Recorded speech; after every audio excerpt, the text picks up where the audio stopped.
থেতলে মুসলিম বৃদ্ধার উপর পাশবিক লালসা, দিল্লির রাস্তায় হিন্দু যুবকের বর্বরতা। মোদির বিশ্বগুরু ভারতে আজ মানবতার সবচেয়ে জঘন্য এবং পৈশাচিক মৃত্যু ঘটল খোদ রাজধানী দিল্লির বুকে। যে দেশে বেটি বাঁচাও এর ফাঁকা বলি আওড়ানো হয়, আজ সেই দেশের রাজপথেই এক 70 বছর বয়সী মানসিক ভারসাম্যহীন অসহায় মুসলিম বৃদ্ধার নারীত্বের উপর নগ্ন থাবা বসালো এক হিন্দু যুবক। ইট দিয়ে মুখ থেতলে দিয়ে তার উপর যে পাশবিক ও চরম অবমাননাকর নির্যাতন চালানো হয়েছে, তা শুনে আক্ষরিক অর্থেই শিউরে উঠেছে গোটা বিশ্ব। এই হাড় হিম করা ঘটনাটি ঘটেছে দিল্লির ত্রিলোকপুরী এলাকায়।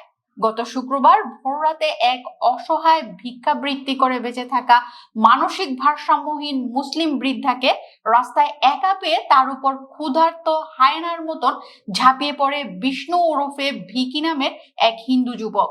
সিসিটিভি ফুটেজে ধরা পড়েছে সেই পৈশাচিক দৃশ্য।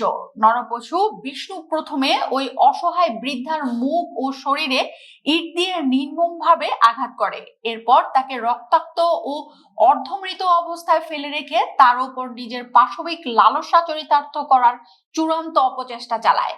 শনিবার সকালে এক পথচারী ওই বৃদ্ধাকে রক্তাক্ত, বিভৎস ও মুমূর্ষ অবস্থায় রাস্তায় পড়ে থাকতে দেখে পুলিশে খবর দেন। পুলিশ তাকে উদ্ধার করে গুরু তেগ বাহাদুর হাসপাতালে ভর্তি করে। ডাক্তারি পরীক্ষায় প্রমাণিত হয়েছে যে ইট দিয়ে আঘাতের কারণে বৃদ্ধার মুখ ফুলে গেছে এবং তার শ্লীলতাহানি সহ চরম সর্বনাশ করা হয়েছে।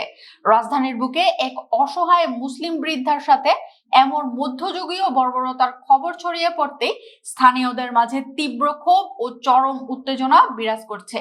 জনরোষের মুখে পড়ে দিল্লি পুলিশ সিসিটিভি ফুটেজ দেখে অভিযুক্ত হিন্দু যুবক বিষ্ণুকে গ্রেফতার করেছে ঠিকই, কিন্তু এর মধ্যেই শুরু হয়েছে প্রশাসনকে ব্যবহার করে ঘটনা ভিন্ন খাতে নেয়ার ছক।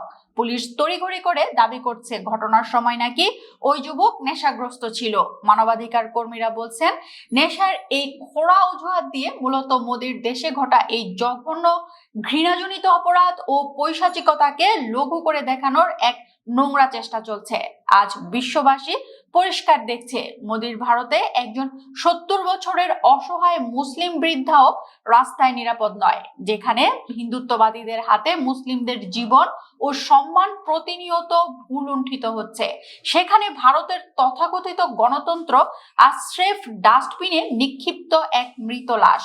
দিল্লির রাজপথে ঘটা এই বর্বরতা প্রমাণ করে দিল মোদির ভারত আজ আক্ষরিক অর্থেই মুসলিম ও প্রান্তিক মানুষের জন্য এক জ্বলন্ত নরক।